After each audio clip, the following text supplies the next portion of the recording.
एक दिवस किती तासांचा असतो?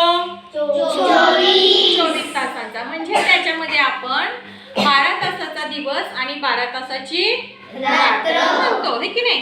परंतु तुम्हाला माहितीये का, तर ह्या 24 तासाचे 8 प्रहर पडतात.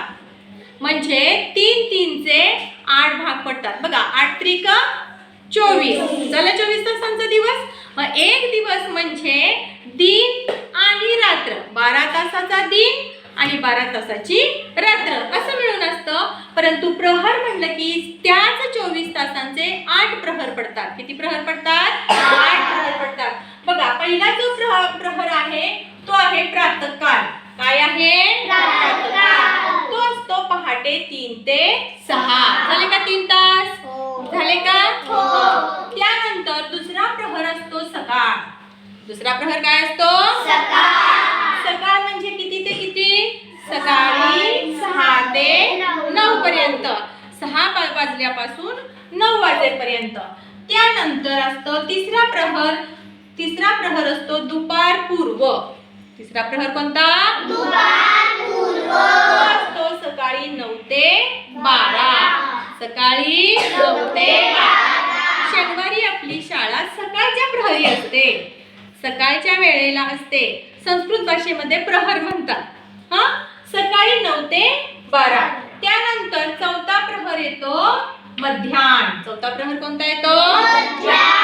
मध्याह्न असतो दुपारी 12 ते 3. किती? दुपारी 12 ते 3. म्हणून तर आपली शाळा दुपार सत्रात आहे. मग आपण दुपारी आपल्या शाळेत जेवायला ब्रेक होतो मध्याह्नी, आहे की नाही? त्यानंतर पाचवा प्रहर आहे दुपार नंतर. पाचवा प्रहर काय आहे? दुपार नंतर म्हणजे दुपारी 3 ते 6. दुपारी 3 ते 6. त्यानंतर सहावा प्रहर होतो सायंकाळ. सायंकाळ कधी?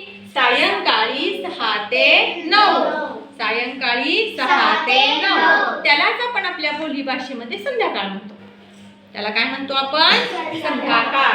त्यानंतर 7वा प्रहर आहे मध्यरात्र पूर्व. मध्यरात्र पूर्व. पूर्व म्हणजे काय? आधी. पूर्व म्हणजे काय? आधी. मध्यरात्रीच्या आधीचे 3 तास, म्हणून त्याला म्हणायचं मध्यरात्र पूर्व. म्हणून त्याला काय म्हणायचं? मध्यरात्र पूर्व. 9 ते 12 म्हणजे आपली झोपण्याची वेळ. आणि गाढ झोपण्याची वेळ कोणती? मध्यरात्री, रात्री 12 ते 3. असे आपले एकूण दिवसाचे किती प्रहर आहेत? आता विसरायचं नाही. आपल्या स्कॉलरशिपच्या परीक्षेमध्ये ITS ला, मंथनला हे प्रश्न नेहमी येतात गणितीमध्ये. गणिती जेव्हा उदाहरणं आपण सोडवत असतो गणिताची, त्यावेळेला अशा प्रकारचे शब्द येतात. तर ते शब्द विसरायचे नाही, आठवायचं की दिवसाचे 8 प्रहर आहेत. तर बाबा, सकाळी म्हणजे सकाळ 6 ते 9 ही आपली सकाळची वेळ आहे. दुपार पूर्व म्हणजे सकाळी 9 ते 12 हे प्रहराची गणित आहेत. तर त्या वेळेला आपण हे विसरायचं नाही. येते का लक्षात?